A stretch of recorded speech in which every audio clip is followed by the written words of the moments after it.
하나님의 명령을 거스리고 반대쪽으로 도망치는 요나는 성공한 줄 알았습니다.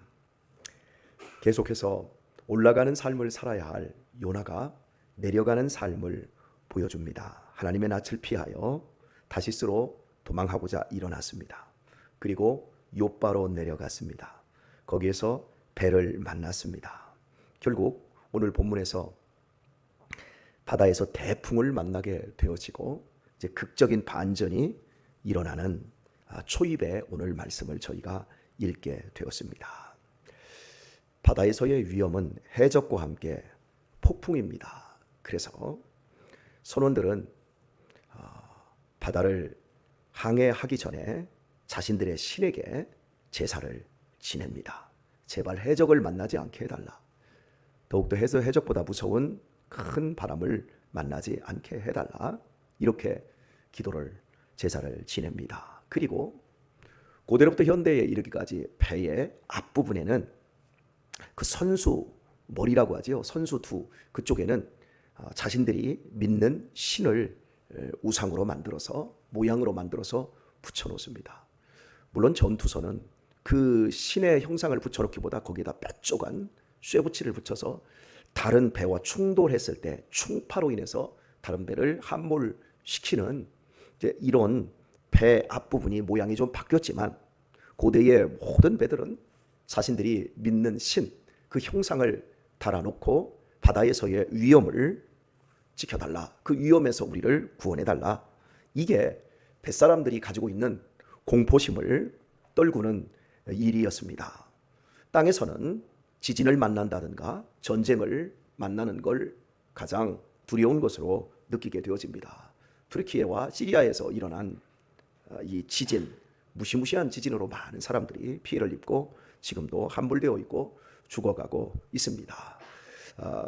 이 지금 현재 지진이 일어나고 있는 그 지역은 비시디아 안디옥이라고 이야기를 나오는 사도행전에 나오는 바울이 전도했던 지역들입니다. 저는 비시디아 안디옥, 안티오키아 이 지역을 제가 가봤기 때문에 머릿속에 선하게 그 동네 사람들의 얼굴, 밖에 나와서 한가로이 커피를 마시는 그 사람들은 우리나라처럼 카페 시설이 좋지 않습니다. 그냥 동네 옛날 표현으로 학고방 같아요. 그런데 그 밖에다가 의자를 다 내놓고 아주 오래된 나무 의자를 내놓고 거기에 앉아가지고 이 쓴 커피를 마시는데 제가 지나가니까 마시고 가라고. 꼭 우리 옛날 시골에 이렇게 농번기에 밖에서 일하고 있으면 이게 지나가면 올라와서 막걸리 한 잔 마시고 가라고 이렇게 밥 한 술 뜨고 가라고 하는 것처럼 참 좋은 사람들인데 그런 지진을 만나서 지금 굉장히 어려움에 있어요. 우리 교회에서도 좀 그쪽으로 총회적으로 그 지원금을 좀 보내면 저희 교회에서도 좀 보낼 생각입니다. 여러분 마음이 있으신 분들은 조금이라도 좀 보태면 좋지 않을까 싶습니다. 바다에서 땅에서 안전한 상황은 아무것도 없습니다. 그래서 우리는 각자 믿음을 가지고 자신들을 보호해줄 어떤 안전장치를 구합니다. 현대에는 이런 사고들에 대비해서 보험이라는 제도를 틀어놓습니다. 그래서 바다에서 배가 깨져도 물건을 버려도 잃어버려도 그 부분에 대한 보상을 충분히 받을 수 있는 보험 제도가 있었지만 당시에 바다에서 이런 무슨 보험 제도가 있었겠습니까? 제가 알고 있는 상식에는 16세기 베니스가 전 세계를 지중해 일대를 지배할 때 그때는 보험 제도가 있더라고요. 제가 책을 읽다 보니까 이미 16세기에 보험 제도가 서양 쪽에서는 발달해 있지만 이 고대 사회에 지금부터 2500년, 600년 이전에 보험 제도가 있을 리도 없는데 바다에서 대풍을 만난 배, 지금 얼마나 끔찍한 상황이겠습니까? 그런데 읽은 말씀을 이제 보면 4절을 보면 여호와께서 대풍을 바다 위에 내리심에 바다 가운데 폭풍이 대작하여 배가 거의 깨어지게 된지라. 배가 깨어질 정도의 엄청난 바람입니다. 우리 교회 한 5년 전에 소천하신 김대준 집사님께서는 우리나라 최초의 해양 어선 1호 선장이셨습니다. 박정희 대통령께서 저 남태평양에 우리도 참치 선단을 이끌고 일본처럼 참치를 잡아다가 수출길을 좀 열어봐라. 그래서 당시 김형욱 중앙정보부장의 사촌 동생이었던 이 김대준 집사님이 마침 우리나라 해양대학 또 1회 졸업생이었고 그게 잘 맞아서 참치 선단을 이끌었습니다. 처음에 갈 때는 배 2척을 가지고 갔다고 하더라고요. 그래서 나중에는 이제 배를 막 10척 이상 나가서 남태평양에서 한번 나가면 3개월, 4개월 동안 바다 위에서만 사는 거예요. 그리고 3개월에서 1년에 한 번, 2번 정도 이 한국에 들어오고 이 바다 사나이를 하는데 선장이셨어요. 그래서 이분에게서 저는 그 참치 잡을 때에 그 남태평양의 파도가 얼마나 센지, 폭풍을 만났을 때 그 지금은 공중에서 이렇게 쏘아주는, 인공위성에서 쏘아주는 그 좌표, 그 뭐라고 하지, GPS 이걸로 하지만 옛날에는 컴파스로 별을 보고 자기의 위치를 이렇게 할 때 한 번 바람이 몰려오면 하루 저녁에 내가 지금 참치를 잡아야 되는데 우리 같은 배들끼리 이렇게 지금 묶여서 이렇게 작업을 하잖아요. 그런데 바람이 몰려오고 뭐 깜깜한 칠흑 같은 바다에서 하룻밤 만에 서울 부산보다도 멀리 배가 떨어져 버리고 이렇게 바람이 불면 사방 분간을 할 수가 없고 파도가 얼마나 센지 쇳덩어리 이 정도 그 배가 참치 원양어선의 쇳 두께가 뭐 이렇게 한 20cm 된답니다. 앞부분, 옆부분이. 근데 이게 휘어져 버린다라는 거예요.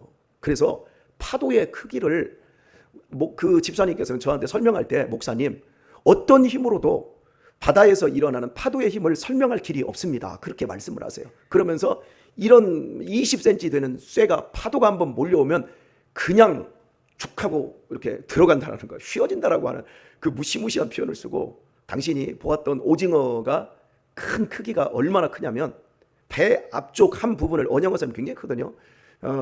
그 배 앞쪽 부분을 다 덮어버릴 만큼 오징어가, 큰 오징어도 보았다. 그러면서 바다는 다 얘기할 수가 없습니다. 그러면서 하신 말씀, 사람들이 뭘 안다고요? 바다의 물고기를 다 안다고요? 바다에 나가봐야 돼요. 그러면서 폭풍이 치면 15일씩 폭풍을 치기도 한답니다. 15일 동안 폭풍이 치면요, 뭐 침대에 눕지도 못하고 음식을 끓이지도 못하고 먹지도 못하고, 항해사하고 선장이 그 교대로 1등 항해사, 2등 항해사 세 사람이 교대로 이거 배 이 조타를 잡고, 우리 운전대라고 하잖아요. 이걸 잡고 15일 이상 버티는데 그 밑바닥에 있는 사람 잠도 못 자고 뭐 떼굴떼굴 굴러다니고 상상할 수 없는 그 지경에 직면한다. 거기서 우리가 어떻게 살았냐. 그래서 본인은 그러더라고요. 나는 아침마다 하나님 앞에 기도했고, 같이 처음에 참치 원양어선을 끌었던 그 선원들은 먼 바다 경험이 없다 보니까 일본 사람들을 다 데리고 나간 거예요. 그때가 이제 70년대 그 중반이었으니까 일본 선원들을 다 데리고 나가고 한국 사람 몇 사람 이제 끼어서 한국 사람들한테 이제 가르쳐 주는 거잖아요. 그런데 아침에 일어나면 늘 본인은 예배를 드리는데 일본 사람들은 자기들 신상을 하나씩 다 가져간다는 거예요. 그리고 거기에 뭐 일본은 600만 년 이상의 그 우상을 섬기니까 그러면 그 아침에 일어나면 거기다 다 빈다는 거예요.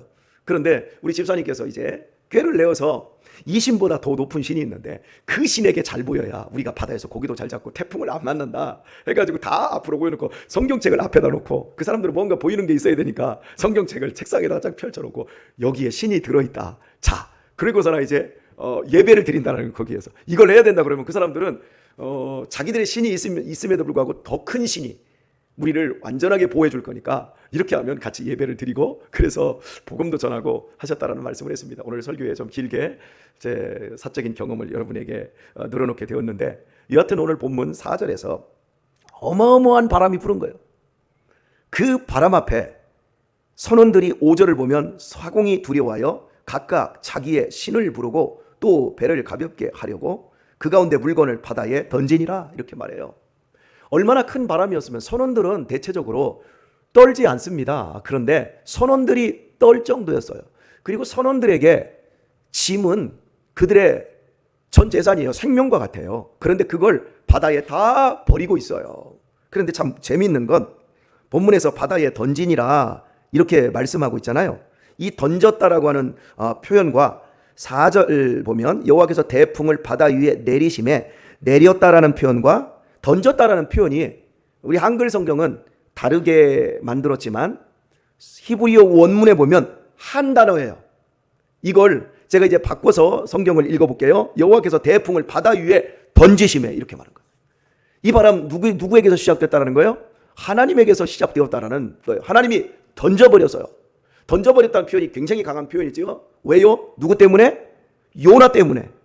요나가 하나님의 낯을 피하여 사명의 자리를 가지 않고 도리어 다른 자리로 가는 부분을 하나님께서 보시고 바다에 바람을 던져버리셨어요.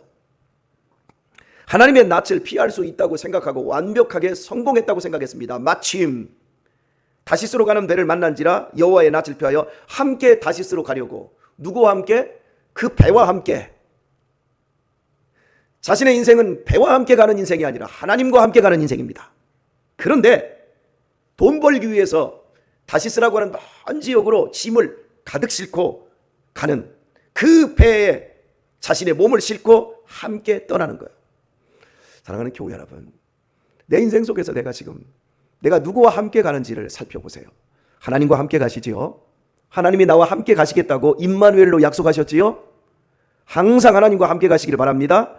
내 옆에 내 앞에 행하고 계시는 하나님, 그 하나님을 잃어버리지 마시고 그 하나님을 피하려고도 하지 마시고 늘 하나님과의 임계거리를 가까이 하시면서 함께 하나님이 가라 하신 그 장소, 하나님이 이끄시는 장소까지 나아가는 것이야말로 우리의 인생의 가장 안전한 항해가 되는 줄 믿습니다. 여하튼 하나님께서 이 요나 앞길에 바람을 던지셨어요. 그랬더니 선원들이 벌벌벌벌 떨고 있습니다. 그런데 놀라운 사실은 요나가 이 상황에서도 깊이 잠자고 있었다는 사실입니다. 어떻게 깊이 잠이 들 수 있는지. 그러나 요나는 배 밑층에 내려가서 누워 깊이 잠든지라 이 선장이 나아가서 선장에게 발각이 되었어요. 여러분, 김대중 집사님께서 태풍이 일어나면 누울 수도 없고 앉을 수도 없고 그냥 자기의 몸뚱이를 어디다 꽁꽁 묶어놓고 잠을 자려고 해도 꽁꽁 묶어놓고 이게 해야 된다는데 아마 요나가 그랬는지도 몰라요. 그런데 이 정도의 바람이면 선원들도 속에 있는 걸 다 기어낸답니다. 나중에는 먹지도 못하고요. 그러면 지금 이 요나 같은 경우에는 이 육지 사나이예요. 속이 가만히 있을 리가 없을 텐데 이런 상황에서도 배 밑창에 내려가서 누웠어요. 깊이 잠이 들었어요. 어떻게 깊이 잠이 들 수 있을까? 자, 이 본문에서는 지금 요나의 영적인 상태를 함께 그의 육신의 상태와 함께 보여주고 있는 거예요. 지금 배가 뒤집혀지고 사람들은 재산을 다 바다로 던지고 있어요. 사느냐 죽느냐의 기로에 있는데 하나님의 선지자가 배 밑창에 들어가서 깊이 잠들어 있어요. 이게 요나의 영적 상태를 보여주고 있는 겁니다. 그러자 선장이 그에게 요나에게 이르되 자는 자여 어찌미뇨 일어나서 네 하나님께 구하라. 혹시 하나님이 우리를 생각하사 망하지 않게 하시리라 하니라. 여러분, 선장이 요나를 깨우고 있어요. 영적인 것으로 보았지요. 요나가 영적으로 기도하지 않고 영적으로 이 상황에서 깨어있지 않으니까 하나님이 믿지 않는 선장을 통해서 깨우고 있는 거예요. 일어나라. 일어나 네 하나님께 구하라. 어떻게 요나가 하나님을 경외하는 사람인 줄 알았을까요? 요나는 유대인이었기 때문에 유대인들은 하나님을 모두 경외하는 사람들이었습니다. 그러니까 네가 유대인이면 네가 이런 상황에서 우리를 위해서 기도해줘야지 어떻게 이렇게 죄송합니다 자빠져 자고 있냐. 아주 강하게 질책하고 있어요. 우리를 위하여 기도하라. 하나님이 우리를 생각하사 망하지 않게 하시리라. 믿음이 선장이 더 좋아요. 하나님이 우리를 생각하시면 된다. 여러분, 저는 가끔씩 믿지 않는 사람들하고 이야기를 하다 보면 그분들이 이런 이야기를 하세요. 목사님, 새벽 기도하기 참 힘드시죠? 믿지 않는 사람이 저한테 그렇게 얘기해요. 목사님, 새벽 기도하시기 참 힘드시죠? 어떻게 그렇게 새벽에 기도하세요? 그럼 저는 그럽니다. 안 힘들어요. 얼마나 즐거운지 몰라요. 제가 그 시간에 기도하니까 지금까지 그 힘으로 살았어요. 힘들다는 것, 그건 생각일 뿐이고 직접 해보면 얼마나 큰 유익이 있고 내 인생에서 정말 하루의 경건 생활에 있어서 새벽에 기도하고 하루를 시작하는 것만큼 신바람 나고 힘이 되는 것도 없고 저는 그 시간에 다른 많은 시간들보다 더 많은 은혜를 제가 받습니다. 이런 얘기를 하니까 역시 목사님을 하셔야 되겠군요. 이렇게 제게 이야기를 해요. 제가 지금 무슨 얘기를 하냐면 세상 사람들도 우리가 이 새벽에 기도하는 걸 알고 있어요. 안타까움은 다른 교회를 인격적으로 제가 비판하고 욕하는 것이 될까 참 두렵습니다만 그 교회들이 다 사정이 있어서 우리 한국교회가 새벽기도회를 지금 못하는 교회들이 많습니다. 코로나 이후에 새벽기도회 문 닫은 교회들이 정말 많습니다. 지난주 화요일 새벽에 우리 목사님들이 북부 시찰에 목사님들이 새벽 예배가 끝나고 7시에 모 장소에서 만나서 함께 회의를 좀 할 일이 있어서 7시에 만났습니다. 시찰회에 어떤 일들이 일어나면 정식적인 그 시찰회가 봄과 가을에 한 번씩 있지만 임시 시찰회를 새벽에 하는 것이 우리 시찰회 전통입니다. 왜냐하면 새벽 예배를 드리고 나서 각자 달려오면 그 시간만큼 내기가 좋거든요. 그리고 회의가 끝나고 함께 해장국이라도 하나 먹으면서 소통하고 교제하는 이런 모임이 이제 저희 시찰의 전통입니다. 이번에도 안건이 있어서 모이게 되었어요. 그런데 예전하고 달라진 모습이 제 눈에 띄우더라고요. 왜냐하면 부시시하고 머리는 위로 가 있고 양복들을 안 입고 오셨어요. 양복을 입은 분이 몇 분 안 계세요. 20명 가까이 모였는데 양복 입은 사람이 한 3명 정도 돼요. 나머지는 그냥 잠바 입으시고 티 하나 입으시고 이러고 오셨어요. 그것을 무엇을 의미할까요? 새벽 기도회를 안 하는 교회들이 그렇게 많아졌다는 얘기를 지금 하고 있는 거예요. 세상도 알고 있고 세상이 코로나로 인해서 죽겠다고 하고 있고 마지막 때가 되면 도처에 지진과 기근이 일어나서 마지막 때를 경고하겠다고 하나님이 말씀하셨는데 요나처럼 한국 교회가 영적으로 더 깊이 잠들어 있다는 거예요. 누워서 깊이 잠들어 있는 모습을 제가 임시 시찰을 하면서 제가 느꼈어요. 오늘 설교를 혹시 들으시게 될 우리 시찰의 목사님들이 계시리라고 생각이 되어집니다. 혹시 이걸 비판으로 듣지 마시고 하나님께서 내가 새벽 기도회를 문 닫았다면 하나님이 저 권 목사를 통해서 나를 깨우신다라고 하는 메시지로 받아주실 수 있기를 부탁을 드립니다. 그리고 혹시라도 기분이 나쁘시다면 양해해 주시기를 바랍니다. 제 마음에서 불편합니다. 저 역시도. 여러분, 우리가 당연히 해야 될 걸 하지 않으면 세상이 우리를 깨워요. 요나를 믿지 않는 선장은 이미 끝났어요. 자신이 책임져야 될 짐을 바다에 다 던져버렸어요. 이제는 사느냐 죽느냐밖에 없는 상황인데 하나님의 사람이 기도하면 하나님이 우리를 생각해서 우리를 망하지 않게 하실 수 있는데 당신이 이렇게 누워있어 잠을 자면 되겠습니까? 라고 하나님이 깨우더란 말이에요. 아무리 시대가 어렵고 흔들리고 아무리 모든 걸 잃어버려도 교회는 일어나야 합니다. 성도는 깨어 있어야 합니다. 깨어서 그 시대의 등대와 같은 사명을 감당해야 되고 그 시대의 소금과 같은 사명을 성실히 감당해야 합니다. 그렇지 않으면 부끄럽게도 세상이 우리를 깨워요. 수없이 많은 환난으로 하나님이 우리 앞에 대풍을 던져버리세요. 저는 우리 교회가 깨어있기를 축원합니다. 여러분의 가정이 깨어있기를 축원합니다. 그래야 대풍이 오지 않아요. 대풍이 와도 그 대풍을 이길 힘도 하나님이 주셔요.